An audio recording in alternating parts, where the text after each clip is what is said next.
ನಮಸ್ಕಾರ ಸ್ನೇಹಿತರೆ. ಇವತ್ತು ನಾನು ಪಿರಾಮಿಡ್ನಲ್ಲಿ ಆದ ಒಂದು ಅನುಭವವನ್ನು ನಿಮ್ಮ ಹತ್ರ ಶೇರ್ ಮಾಡಲು ಇಷ್ಟಪಡ್ತೇನೆ. ಹೈದರಾಬಾದಿನಿಂದ ಶ್ರೀಶೈಲಕ್ಕೆ ಹೋಗುವ ದಾರಿಯಲ್ಲಿ ಸುಮಾರು 60 ನಿಮಿಷದ ಪ್ರಯಾಣ. ಮುಖ್ಯ ರಸ್ತೆಯಿಂದ ಎಡಗಡೆ ತಿರುಗಿ 10 ನಿಮಿಷದ ದಾರಿ. ಅದೇ ಮಹೇಶ್ವರ ಮಹಾಪಿರಾಮಿಡ್. ವಿಶಾಲವಾದ ಸ್ಥಳ, ಜನರ ಜಂಜಾಟವಿಲ್ಲ. ಸುತ್ತಲೂ ಹಸಿರು ವನದ ಮಧ್ಯೆ ನಗುವುದು ಶ್ವೇತವರ್ಣದ ಪಿರಾಮಿಡ್. ಸುಮಾರು 100 ಎಕರೆ ಸ್ಥಳ ಹೊಂದಿದೆ. ಮಹಾಪಿರಾಮಿಡ್ ಒಳಗೆ 6,000ರಿಂದ 7,000 ಜನ ಧ್ಯಾನಕ್ಕೆ ಕುಳಿತುಕೊಳ್ಳಬಹುದು.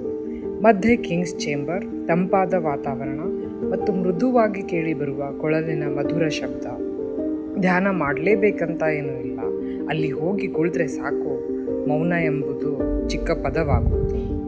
ಒಂದು ಪ್ರಶಾಂತ ಹಾಗೂ ಆ ಕ್ಷಣದಲ್ಲಿ ಬದುಕುವ ಘಳಿಗೆಯನ್ನು ಅನುಭವಿಸಬಹುದು. ನಾನು, ನನ್ನ ಗಂಡ, ಮಗು, 2 ತಮ್ಮಂದಿರು ಮತ್ತು ನನ್ನ ಪತಿಯ ಸ್ನೇಹಿತ, ಒಟ್ಟು 6 ಜನ ನಮ್ಮ ಮಗುವನ್ನು ಹಿಡಿದು. ನಾವು ಇಲ್ಲಿಂದ ಬಿಟ್ಟಾಗ ಸುಮಾರು 1:45 ಮಧ್ಯಾಹ್ನ. ಅಲ್ಲಿಯ ಭೋಜನಾಲಯದ ಸಮಯ 1ರಿಂದ 2:15. 2:15ಕ್ಕೆಲ್ಲ ಹೋಗಿ ಮುಟ್ಟುತ್ತೇವೆ, ಅಲ್ಲೇ ಊಟ ಮಾಡಿದ್ರಾಯಿತು ಎಂದು ನಡೆದೆವು. ಬಹಳ ವಾಹನ ಸಂಚಾರ, ಏರ್ಪೋರ್ಟ್ ರಸ್ತೆ, ಎಲೆಕ್ಷನ್ ಎಂದು ಎಲ್ಲ ಗಾಡಿಯನ್ನು ನಿಲ್ಲಿಸಿ ಚೆಕ್ ಮಾಡ್ತಾ ಇದ್ದಾರೆ. ಇದೆಲ್ಲ ಮುಗಿಸಿ ಹೋಗುವಷ್ಟರಲ್ಲಿ 3 ಗಂಟೆ ಆಯಿತು. ನಾವು ಪಿರಾಮಿಡ್ ಹೋಗದೆ ನೇರವಾಗಿ ಅನ್ನಪೂರ್ಣೇಶ್ವರಿ ನಿಲಯಕ್ಕೆ ಹೋದೆವು. ಅದು ಬಾಗಿಲು ಮುಚ್ಚಿತ್ತು. ಅಲ್ಲೇ ಕುಳಿತ ಸೆಕ್ಯೂರಿಟಿ ಗಾರ್ಡ್ನನ್ನು ಕೇಳಿದೆವು, ಬರಲು ತಡವಾಯಿತು, ನಮಗೆ ಆಹಾರ ಸಿಗುವುದಾ ಎಂದು. ಅದಕ್ಕೆ ಅವನು, ಇಲ್ಲ, ನೀವು ಬಂದದ್ದು ತಡವಾಯಿತು, ಈಗ ಊಟ ಇರುವುದಿಲ್ಲ ಅಂತ ಹೇಳ್ದ. ಅಯ್ಯೋ, ಈಗ ಏನು ಮಾಡೋದು? ಅಲ್ಲಿ ಯಾವುದೂ ಕ್ಯಾಂಟೀನ್ ಇಲ್ಲ, ಮತ್ತು ಮುಖ್ಯ ರಸ್ತೆಗೆ ಹೋಗಬೇಕು. ನವರಾತ್ರಿ ಸಮಯವಿದ್ದ ಕಾರಣ ಹೊರಗಡೆ ಹೋಟೆಲ್ ಊಟ ಮಾಡುವುದಿಲ್ಲ ನಮ್ಮ ಯಜಮಾನರು. ಹೋಟೆಲ್ನಲ್ಲಿ ಬೆಳ್ಳುಳ್ಳಿ ಮಸಾಲ ಹಾಕಿರುತ್ತಾರೆ ಅಂತ. ಅದೇ ಧ್ಯಾನ ಆಲಯದಲ್ಲಿ ಸಾತ್ವಿಕ ಆಹಾರ ಇರ್ತದೆ ಅಂತ ಗೊತ್ತು. ನಾನು ಹೊರಗೆ ತಿನ್ನೋದಿಲ್ಲ, ನೀವೇ ಹೋಗಿ ತಿನ್ಕೊಂಡು ಬನ್ನಿ ಅಂತ ಹೇಳಿದರು.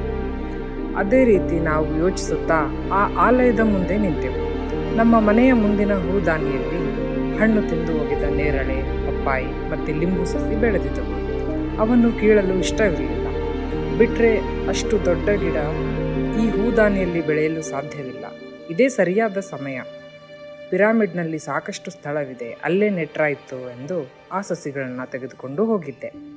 ಅವರು ಮಾತನಾಡುವವರೆಗೂ ಈ ಸಸಿಗಳನ್ನು ನೆಡೋಣ ಎಂದು 2 ತಮ್ಮಂದಿರನ್ನು ಕರೆದುಕೊಂಡು ಎಲ್ಲಿ ನೆಡುವುದು ಎಂದು ಸ್ಥಳ ನೋಡಿದೆ. ದೊಡ್ಡ ದೊಡ್ಡ ಗಿಡಗಳ ಹತ್ತಿರ ಒಂದು ದೊಡ್ಡ ನೀರಿನ ಪೈಪ್ ಹಾದು ಹೋಗಿದೆ. ಆ ಪೈಪ್ ಹರಡಿದೆ, ಅದರ ಸುತ್ತ ನಡೆದೆ. ಒಂದು ಸ್ಥಳದಲ್ಲಿ ಪೈಪ್ಗೆ ಚಿಕ್ಕ ರಂಧ್ರವಾಗಿದೆ, ನೀರು ಸೋರುತ್ತಿದೆ. ಅಲ್ಲಿ ನೀರು ಬಿದ್ದ ಸ್ಥಳದಲ್ಲಿ ಕಸ ಬೆಳೆದಿದೆ. ನಾನು ಹೋಗಿ ಕಸ ಕಿತ್ತೆ. ಒಬ್ಬ ತಮ್ಮ ಅಲ್ಲೇ ಕೆಲಸ ಮಾಡುವ ಆಳು ಕಡೆಯಿಂದ ಹಾರಿ ತಂದು ತೆಗೆದನು. ಇನ್ನೊಬ್ಬ ನೀರು ತಂದು 2 ಕಡೆ ಸ್ಥಳ ನೋಡಿ ತೆಗೆದು ಗಿಡ ನೆಟ್ಟೆವು.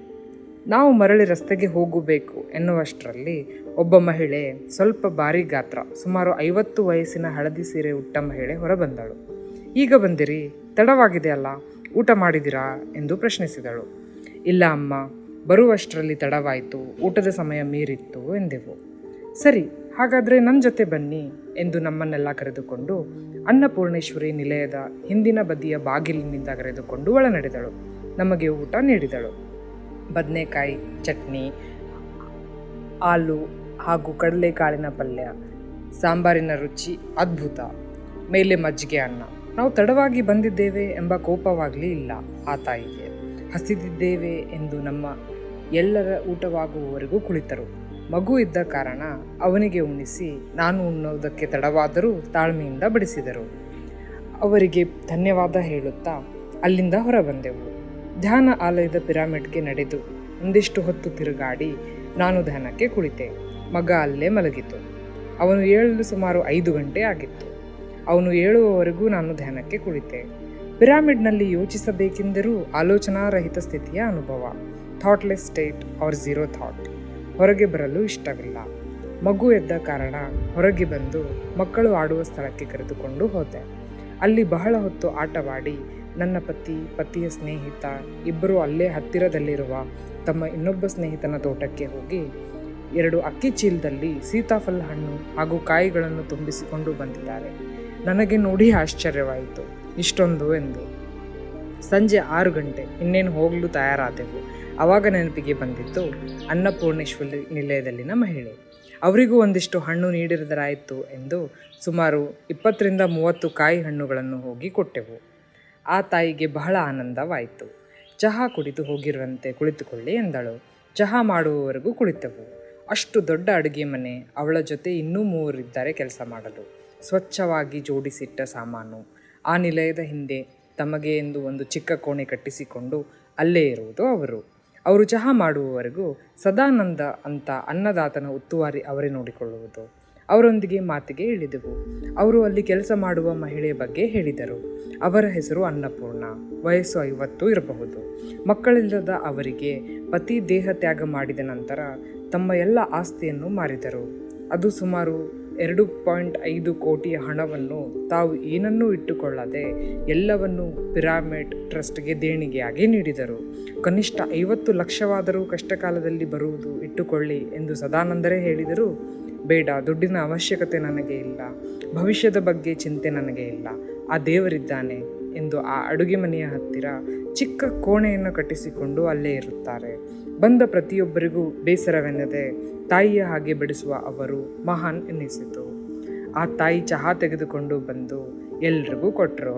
ಮುಖದಲ್ಲಿ ದೇಣಿಗೆ ನೀಡಿದ ಗರ್ವ, ಅಹಂಕಾರದ ಅಂಶವಿಲ್ಲ. ಆ ತಾಯಿಗೆ ಬರುವಾಗ ಕೈ ಮುಗಿದೆವು. ನಾವು ಅವರ ಕಣ್ಮುಂದೆ ಮರೆಯಾಗುವವರೆಗೂ ತಾಯಿಯಂತೆ ಬಾಗಿಲಲ್ಲಿ ನಿಂತು ಬೀಳ್ಕೊಟ್ಟರು. ಅವರನ್ನು ನೋಡಿ ದೇವರು ಸದಾ ನಮ್ಮೊಂದಿಗೆ ಇರಲು ಆಗುವುದಿಲ್ಲ ಎಂದು ಮನುಷ್ಯ ರೂಪದಲ್ಲಿ ಆ ತಾಯಿಯ ಹಾಗೆ ಬಂದು ಎಲ್ಲರಿಗೂ ನಿಷ್ಕಲ್ಮಶ ಪ್ರೇಮ ಹಂಚುತ್ತಾ ಎಲೆಯ ಮರೆಯ ಕಾಯಿಯಂತೆ ಇದ್ದಾಳೆ ಆ ತಾಯಿ.